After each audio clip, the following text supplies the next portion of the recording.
Good day. Today we're going to show you the correct way to fastening and install an Eco barge board.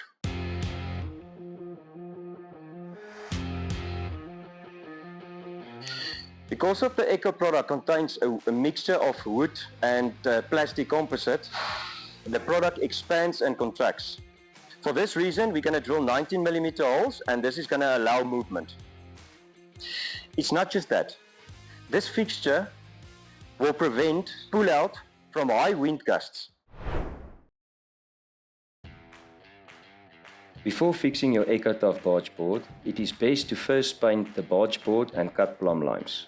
Also prepare fixing nails, washers and joiners by lightly washing them with sugar soap or a degreaser, rinsing them and then coating the head of the screws and the washers with a Marley zinc phosphate primer, basically anything that will be painted. Before we're going to start with the installation, it's very important that you have a verge counter batten installed, and this will prevent for the barge board to pull out. Step 1.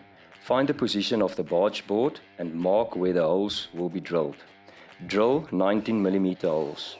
Though it seems quite large, this is to allow for movement. Once drilled, remember to also paint the exposed holes. Step 2. Place a 32mm washer over the hole and fix with a suitable timber screw that will fit snugly with the inside of the diameter of the washer.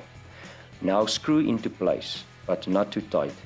This is to ensure that the barge remains in the correct position and not bent inwards. Continue along the board. Just to mention that each Ecotuff barge board also has a sticker attached on the inside with preparation and installation guidelines.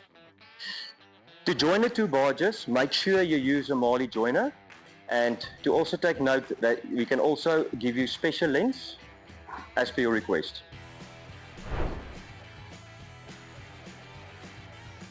For a beautiful finish, you can use our Marley paint to paint your screws and washers and your joiners. Learn more about painting and preparation on the Ecotuff barge. Watch this video.